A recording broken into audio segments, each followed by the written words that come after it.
Tiga organisasi profesi wartawan menggelar unjuk rasa memprotes draft rancangan undang-undang atau RUU Penyiaran di depan Taman Makam Pahlawan, Kota Kediri, Jumat 17 Mei 2024. Aksi ini digelar oleh Persatuan Wartawan Indonesia Kediri Raya, Ikatan Jurnalis Televisi Indonesia, Korda Kediri, dan Aliansi Jurnalis Independen Kediri. Rancangan revisi RUU Penyiaran banyak menuai kritik karena ada pasal yang melarang penayangan karya jurnalistik investigasi. Selain itu, ada sejumlah pasal di draft revisi RUU Penyiaran dianggap bakal mengancam kebebasan pers. Aksi dilakukan dengan menggelar poster berisi protes dan melakukan orasi. Selain itu, sejumlah wartawan menutup mulutnya dengan kartu pers. Aksi ditutup dengan melakukan tabur bunga di atas poster yang kemudian dibakar. Tabur bunga sebagai simbol terancamnya kebebasan pers di Indonesia. Unjuk rasa ini mendapatkan pengamanan dari puluhan personil polisi serta mendapatkan perhatian dari masyarakat yang melintas di Jalan Pahlawan Kusuma Bangsa depan TMP Kota Kediri. Sementara orasi dilakukan bergantian oleh Ketua IJTI Korda Kediri Roma Dwi Juliandi, Ketua Aji Kediri Danu Sukendro, dan Ketua PWI Kediri Raya Bambang Iswayudi. Roma Dwi Julianti menyampaikan tuntutan aksi damai wartawan yakni draft RUU Penyiaran yang berpotensi mengancam kemerdekaan pers untuk dicabut. Kemudian meminta DPR Republik Indonesia mengkaji draft RUU Penyiaran dengan melibatkan semua termasuk organisasi jurnalis dan publik. Selain itu, meminta semua pihak untuk mengawal revisi RUU Penyiaran agar tak menjadi alat untuk membungkam kemerdekaan pers serta kreativitas individu di berbagai platform. Disampaikan kepada Komisi 1 DPR Republik Indonesia untuk meninjau kembali, mengkaji ulang, bahkan bila perlu mencabutnya. Ada beberapa konsen yang ditemukan pada RUU Penyiaran yang pasalnya diduga disusupkan. Diungkapkan revisi RUU Penyiaran ini dapat mengurangi independensi media dalam melakukan pemberitaan, karena ada upaya membatasi media dalam menyajikan berita yang akurat dan berimbang yang bertentangan dengan semangat demokrasi dan kebebasan pers. Sementara itu, Bambang Iswayudi menyampaikan adanya rencana revisi RUU Penyiaran berpotensi mengembalikan era sensor dan kontrol pemerintah terhadap media. Sedangkan Danu Sukendro khawatir RUU Penyiaran yang baru dapat membungkam suara-suara kritis di media seperti jurnalisme investigasi. Viral utasan di Twitter dari seorang wanita asal Surabaya yang mengaku menjadi korban kejahatan teror pesan dari postingan foto seksual dari pria yang mengaguminya. Dongkolnya lagi, sosok pria pengirim pesan mesum melalui Twitter adalah teman semasa SMP negeri di kota Surabaya. Yang bikin korban geram, pria itu nekat mengirimkan pesan foto alat kelamin dan pesan teror kekerasan seksual tersebut selama hampir 10 tahun, yakni sejak 2014 hingga 2024. Utasan tersebut diviralkan pertama kali oleh korban melalui akun Twitter miliknya berinisial NR yang diunggah pertama kali pukul 11.25 waktu Indonesia Barat pada Rabu 15 Mei 2024.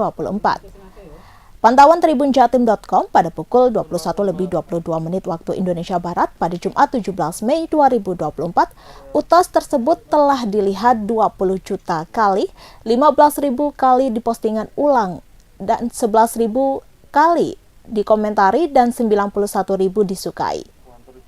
Melalui akun Twitter tersebut, NR mengeluh bahwa dirinya merasa lelah dikejar-kejar oleh sosok pria yang merupakan teman SMP terdahulu. Sosok pria tersebut dianggap NR menyalahartikan kebaikannya hingga terobsesi untuk terus mengejar dan memperoleh cintanya.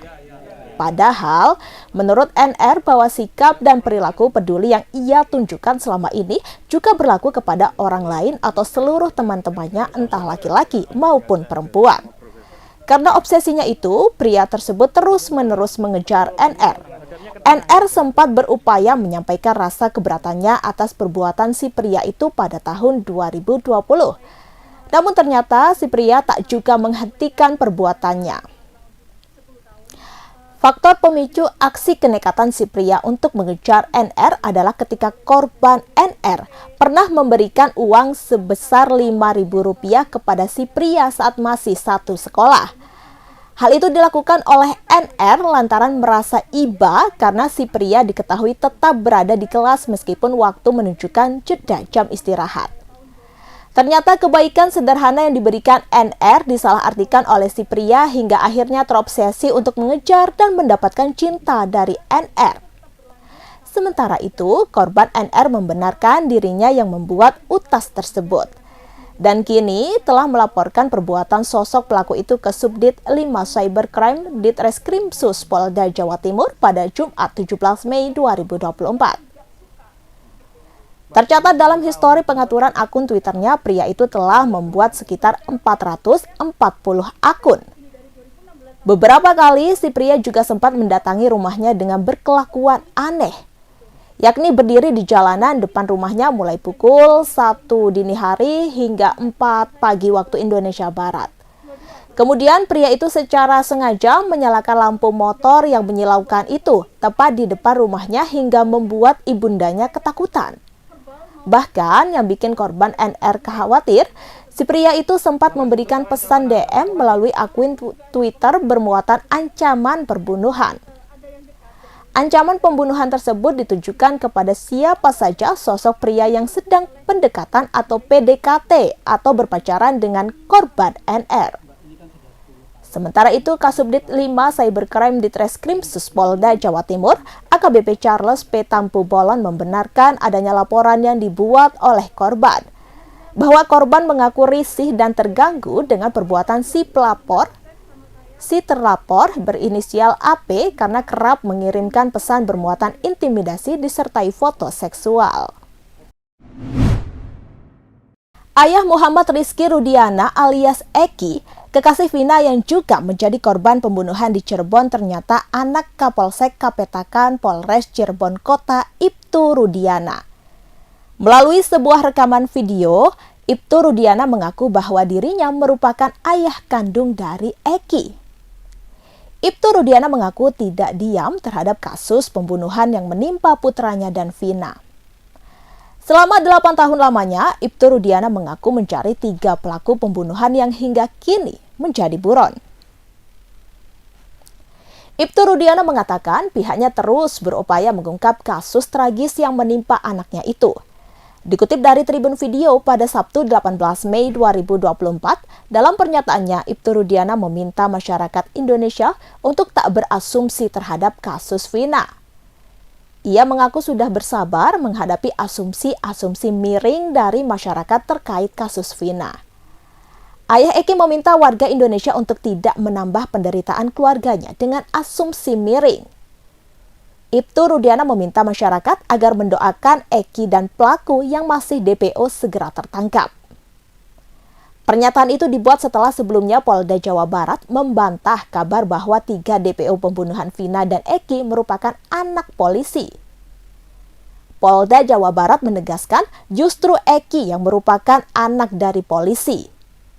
Selain itu, Polda Jawa Barat juga menegaskan kepolisian tidak pernah menutup-nutupi atau menghambat penangkapan 3 DPO Vina dan juga Eki. Untuk pertama kalinya, Hizbullah melancarkan serangan besar-besaran ke Israel pada Jumat 17 Mei 2024 sore. Tak tanggung-tanggung, Hizbullah menyerang dataran tinggi Golan dengan 75 roket. Dikutip dari The Times of Israel, serangan tersebut telah dikonfirmasi oleh pasukan pertahanan Israel atau IDF. 75 roket Hizbullah diluncurkan seusai Israel meluncurkan serangan udara ke Lebanon hingga menewaskan 3 korban. Meski dihantam 75 roket Hizbullah, IDF mengklaim sistem pertahanan udara atau Iron Dome berfungsi dengan baik. Sehingga Iron Dome kebanggaan Israel mampu mencegat roket musuh.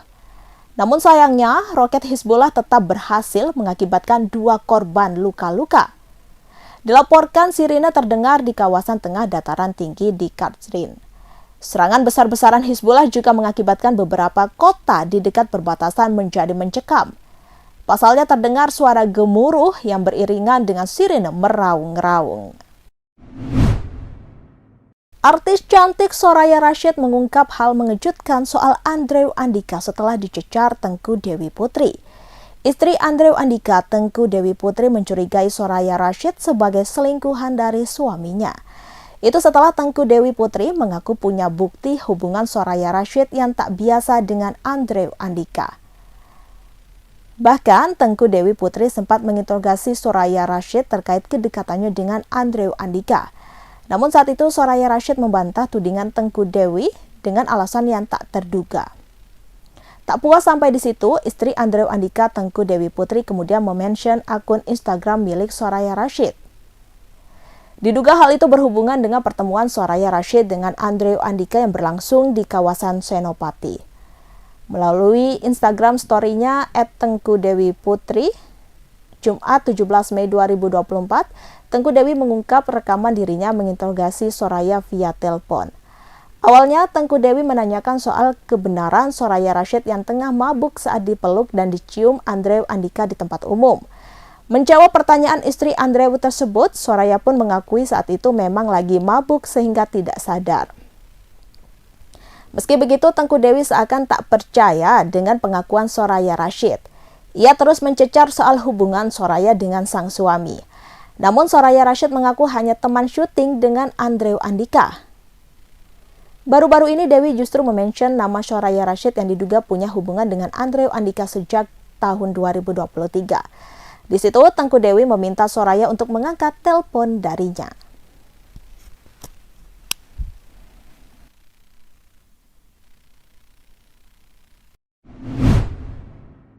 Pemirsa, para pegiat pers di Malang Raya melakukan aksi demonstrasi di gedung DPRD Kota Malang untuk menolak draft revisi RUU Penyiaran dari Undang-Undang Nomor 32 Tahun 2002 tentang penyiaran Jumat 17 Mei 2024. Draft revisi RUU Penyiaran dianggap dapat membungkam kebebasan berekspresi karena terdapat pasal yang penuh kontroversi. Seperti dalam pasal 50B ayat 1 dan 2 yang melarang penayangan eksklusif konten investigasi yang membatasi kebebasan pers. Larangan ini tidak memiliki dasar yang kuat dan justru menimbulkan kecurigaan kepada penyelenggara kebijakan negara. Aksi ini diikuti oleh para jurnalis Malang Raya dari 4 aliansi organisasi profesi jurnalis di Malang Raya, mulai dari PWI Malang Raya, AJI Malang, IJTI Malang Raya, dan PFI Malang Raya. Mereka melakukan aksi teatrikal dengan melakukan jalan mundur dari Balai Kota Malang menuju DPRD Kota Malang. Hal ini dilakukan sebagai bentuk kemunduran demokrasi dan kebebasan pers di Indonesia. Selain itu, sejumlah jurnalis yang mengenakan topeng berupa TV juga dirantai tangannya oleh oknum penguasa yang diperagakan oleh salah satu seorang jurnalis. Sang penguasa itu juga menutup rapat mulut jurnalis tersebut dengan menggunakan stiker bertuliskan "Tolak RUU Penyiaran". Aksi ini memiliki makna pembungkaman terhadap jurnalis. Selain itu, pegiat pers di Malang juga mencatat adanya tumpang tindih atau cawe-cawe penyelesaian sengketa pers dan berpotensi kriminalisasi. Disebutkan bahwa penyelesaian sengketa terkait kegiatan jurnalistik penyiaran dilakukan oleh Komisi Penyiaran Indonesia atau KPI. Sehingga penyelesaian sengketa jurnalistik penyiaran di KPI berpotensi mengintervensi kerja-kerja jurnalistik yang profesional. Mengingat KPI adalah lembaga yang dibentuk melalui keputusan politis di DPR. Padahal sesuai amanat Undang-Undang Nomor 40 Tahun 1999 tentang pers, sengketa pers diselesaikan di Dewan Pers.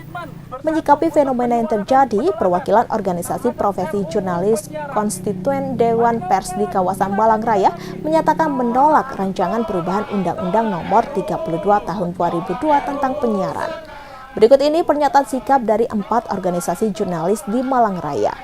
Yang pertama, menolak pasal bermasalah RUU Penyiaran yang mengancam kebebasan pers. Kedua, menolak tumpang tindih penyelesaian sengketa pers yang bertentangan dengan Undang-Undang Pers dan Peraturan Dewan Pers. Ketiga, hapus, usut tuntas, dan adili segala bentuk kekerasan terhadap jurnalis, khususnya dan rakyat sipil pada umumnya. Keempat, hentikan segala bentuk kriminalisasi jurnalis, aktivis, dan seluruh rakyat sipil lainnya. Kelima, wujudkan dan lindungi kemerdekaan pers nasional. pers mahasiswa dan pers internasional di Indonesia. Keenam, wujudkan kebebasan berserikat, berkumpul, dan berorganisasi dan menyatakan pendapat di muka umum. Ketujuh, wujudkan kesejahteraan buruh media dan upah yang layak. Kedelapan, jurnalis berkomitmen tetap melakukan tugas-tugas jurnalistik untuk publik.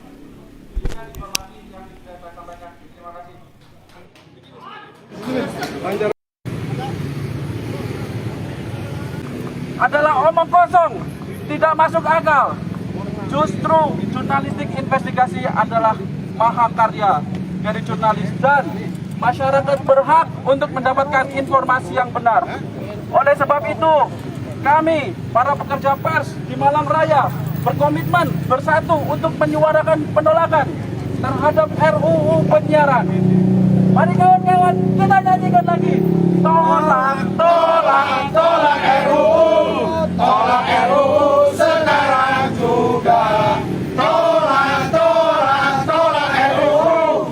Tolak RUU sekarang juga. Surat pernyataan belum bisa dikirim hari ini sebagai saksinya. Iya, jadi hari ini teman-teman jurnalis di Malang Raya melakukan aksi tolak RUU penyiaran karena kami menilai RUU ini sangat menyesatkan, berisi tentang upaya untuk pembungkaman pers. Padahal katakanlah seperti liputan investigasi itu seharusnya didukung, bukan untuk dibungkam. Download Tribun X sekarang, menghadirkan lokal menjadi Indonesia.